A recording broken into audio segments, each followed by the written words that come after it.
අයිබෝන් සියලු දෙනාටම මම අද කතා කරන්න යන්නේ 2024 A level combined maths paper එකේ 17 වෙනි ගාන ත්‍රිකෝණමිතිය ගාන. මෙහෙමයි තියෙන්නේ. 6යි cos 2x ඍණ 8යි sin 2x කියලා ප්‍රකාශනයක් දීලා තියෙනවා. මෙයාව අපිට පෙන්වන්න කියනවා මෙන්න මේ ආකාරයට. r cos 2x ධන alpha ඔන්න ආකාරයෙන් ප්‍රකාශ කරන්න තියෙන්නේ. right. එහෙනම් අපි දන්නවා මේකට තීර කොටස් වල හදලාම පුරුදු එකක්. මේ වගේදී අපි කරන්නේ මෙතන අපි මෙයාගේ සංගුණක අපි හදා ගන්නවානේ cos සහ sin වල අපි කරන්නේ මෙයාගේ වර්ගයයි මෙයාගේ වර්ගයයි එකතු කරලා වර්ගමූලයෙන් ගුණ කරලා ආපහු බෙදනවා. ඒ කියන්නේ 6 වර්ගයේ ධන 8 වර්ගයේ වර්ගය වර්ගමූලය ඊට පස්සේ 6යි cos 2x මෙයාව බෙදනවා ආපහු 6 වර්ගයේ ධන 8 වර්ගයේ වර්ගමූලය ඍණ 8 බෙදීම 6 වර්ගයේ ධන 8 වර්ගයේ වර්ගමූලය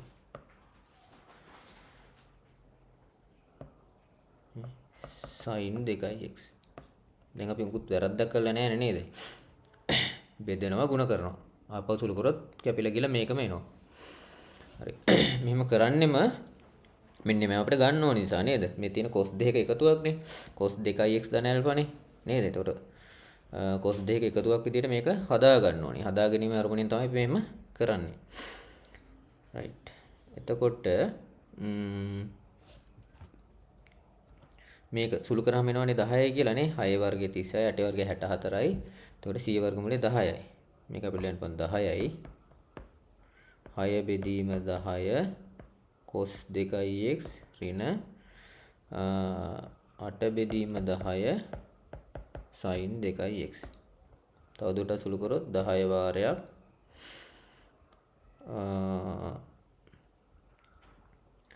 3 බෙදීම 5යි cos 2x 4 බෙදීම 5යි sin 2x. ඔන්න ඔය විදිහට නේ.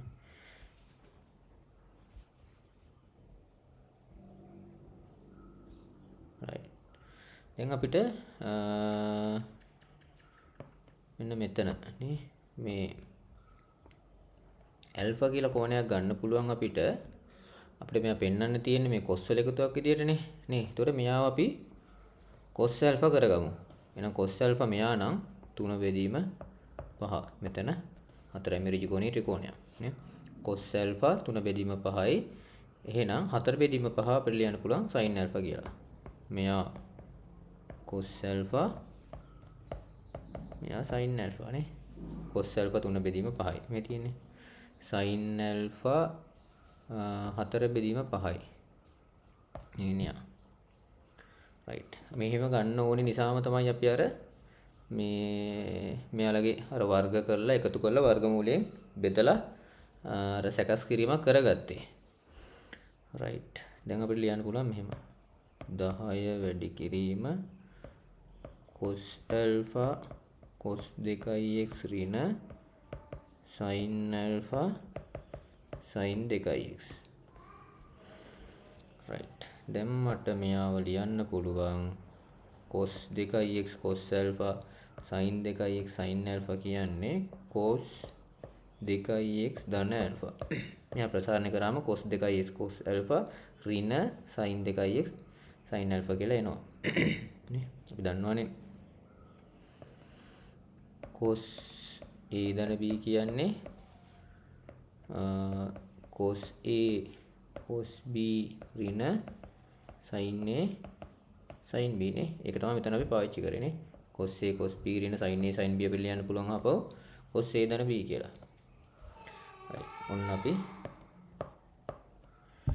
පළවෙනි කැලල හැදුවා. එතකොට මේකේ r cos 2x ධන alpha විදියට අපි පෙන්නලා තියෙනවා නේ. එතකොට r කියන්නේ 10යි alpha කියන්නේ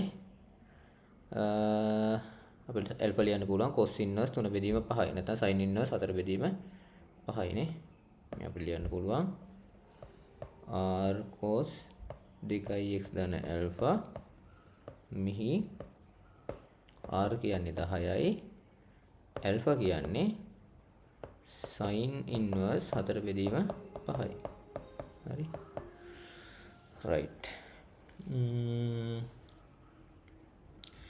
ඊට පස්සේ අපිට කියනවා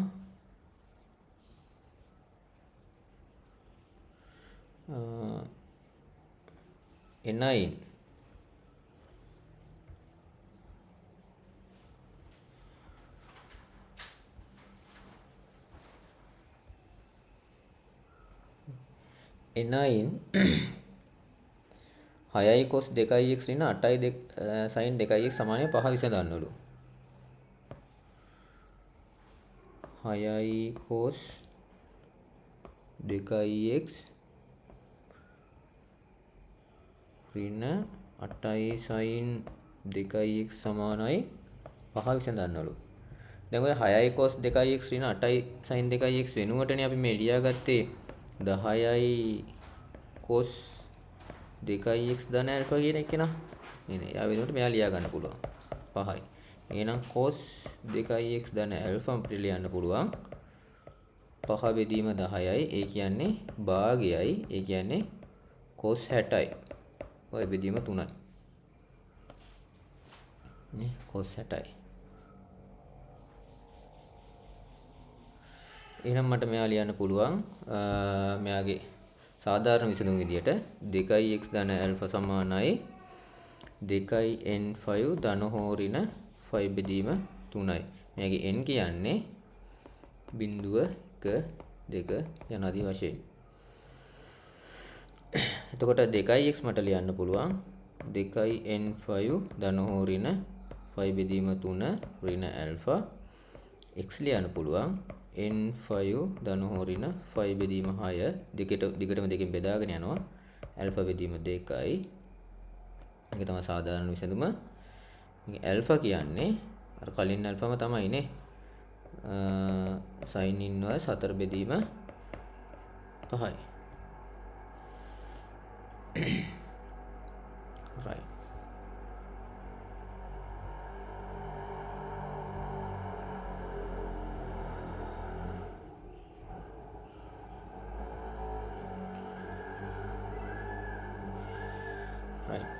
ඊට පස්සේ අපිට ආයිත් කියනවා 24යි cos වර්ගයයි x ඍණ 32යි sin x cos x යන්න අපිට පෙන්වන්න කියනවා මෙන්න මේ විදියට a cos 2x ධන b sin 2x ධන c ආකාරයෙන් ප්‍රකාශ කරනලු abc තාත්විකයි කියලා. එහේ මොකද්ද මේ කියන්නේ? මෙතන තියෙන්නේ ද්විත්ව කෝණනේ. එතකොට අපිට ඕනි වෙනවා මෙන්න මෙයාව cos 2x බවට පත් කරගන්න. මෙයාව sin 2x බවට පත් කරගන්න. හරි. එතකොට අපිට අර තීරි කොටසක් ඕන වෙනවා මෙන්න මේක. cos 2x කියන්නේ 2 cos වර්ගයයි x ඍණ 1 නේ sin 2x කියන්නේ 2 sin x cos x ඔන්නෝක අපිට ඕන වෙනවා මෙතෙන්දී එහෙනම් මට ලියන්න පුළුවන් මෙතන cos වර්ගයයි x මම ලියා ගන්නවා නේ මේක අපිට ලියා ගන්න පුළුවන් cos වර්ගයයි x කියන්නේ එහෙනම් cos වර්ගයයි x උක්ත කරගත්තොත් cos 2x ධන 1 බෙදීම 2යි. right. එතකොට මම මෙතන cos වර්ගයයි x වෙනකොට මම ලියනවා මෙන්න මෙතන අපි හොයාගත්ත එක නේ.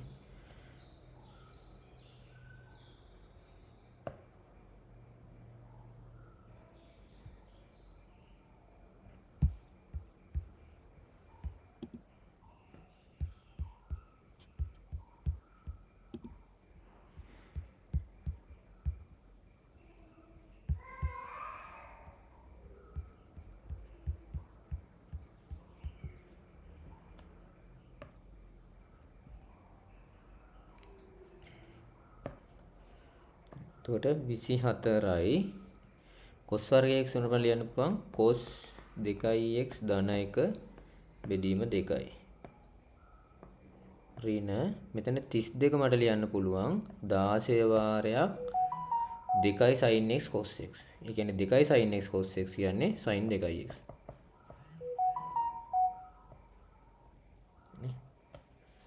right. ඊට පස්සේ මේකට මේ කැපෙනවා 12යි. 12යි cos 2x ඍණ 16යි sin 2x ධන 12යි. ඔන්න අපි a cos 2x b sin 2x ධන 100 ආකාරයෙන් මේවා ප්‍රකාශ කරා. හරි. ඊට පස්සේ කොටසට ගියොත් දැන් අපිට කියනවා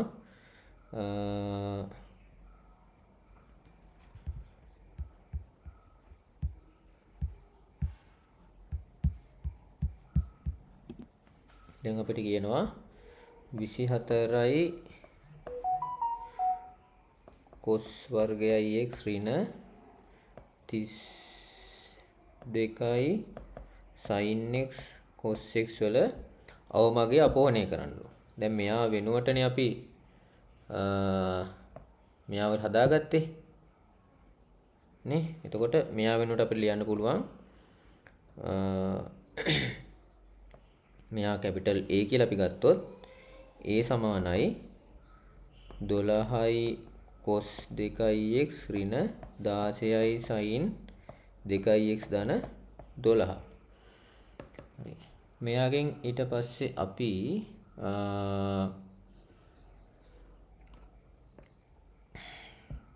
දෙකේ ඉලක්කමක් පොදුයි කියලා එළියට ගත්තොත් මෙයා අපිට ලියා ගන්න පුළුවන් 6යි cos 2x ඍණ 8යි sin 2x ධන 12. මේකම අපි 6යි cos 2x 8යි sin 2x විදියට හදා ගන්නවා. මොකද 6යි cos 2x ධන 8යි sin ඍණ 8යි sin 2x වෙනුවට අපි මුලදී හදාගත්ත ප්‍රකාශනයන්නේ r cos 2x ධන alpha විදියට අපි හදාගත්තේ. මෙයා තමයි අපි අර මුල්ම කොටසේ හදාගත්තේ 10යි cos 2x ධන alpha කියලා. එහෙනම් අපිට මෙයා වෙනුවට ලියන්න පුළුවන් දෙවාරයක් 10යි cos 2x ධන alpha ධන 12යි. ඒ කියන්නේ 20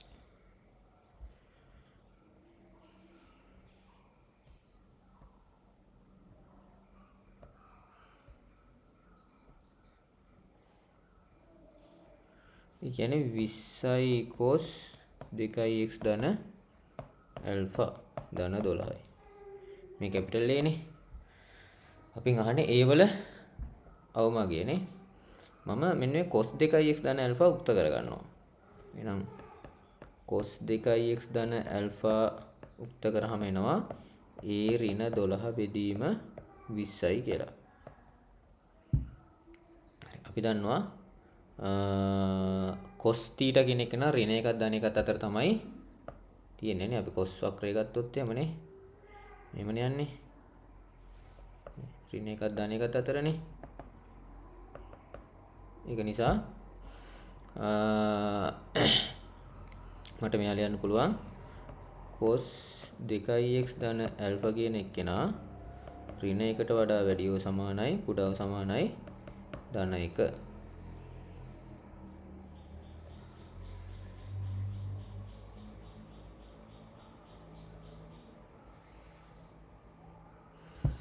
එහෙමනම් මට cos 2x ධන alpha කියන වෙනුවට මට ලියන්න පුළුවන් මෙයාව. ඍණ 1ට වඩා වැඩිව සමානයි a ඍණ 12 බෙදීම 20 කුඩාව සමානයි ධන 1. දෙපැත්තම 20ෙන් වැඩි කරාම ඍණ 20ට වඩා වැඩිව සමානයි a ඍණ 12 කුඩාව සමානයි 20.